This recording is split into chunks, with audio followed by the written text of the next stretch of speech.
Ce sont les tout premiers 5 mâts en béton sortis de l'usine de fabrication d'Enercon installée à Compiègne. Des éléments assemblés entre eux et maintenus par des câbles tendus à l'intérieur. Une technologie qui permet aux fabricants d'éviter l'acier, dont le coût est trop sensible aux variations du marché. Cette inauguration sur les hauteurs venteuses de Gamache, c'est l'optimisme affiché d'une filière qui se sait porteuse d'avenir. Il y a encore un fort potentiel en Picardie. On provient des prochaines installations 2014-2015 aussi en Picardie. Et on va renforcer nos antennes de service.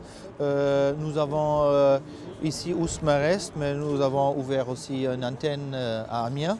La filière éolienne, c'est la recherche et la prospection d'abord, la construction dans un deuxième temps, mais aussi la maintenance et la surveillance des parcs existants.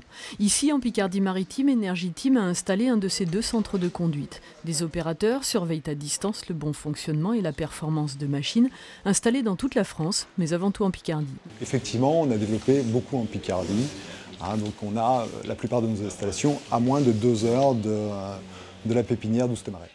Ralf Grass est allemand d'origine. Quand il est arrivé en Picardie-Maritime il y a plus de 10 ans, il se sentait pionnier. Autour de lui, une poignée de collaborateurs. Aujourd'hui, Énergie-Tim France, ce sont 40 personnes. Au cours de cette décennie, il a vu évoluer les mentalités. Vraiment dans le bon sens, l'acceptation par l'administration, par les élus et par les riverains a vraiment augmenté énormément. Ça veut dire vraiment, aujourd'hui, ce n'est pas quelque chose inconnu, c'est aujourd'hui connu.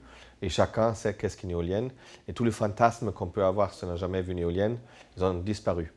La Picardie, terre fertile pour l'agriculture, mais aussi pour l'industrie du vent. La région fait partie, avec la Champagne-Ardenne, des 2 plus ambitieuses en termes d'objectifs de puissance éolienne installée à l'horizon 2020.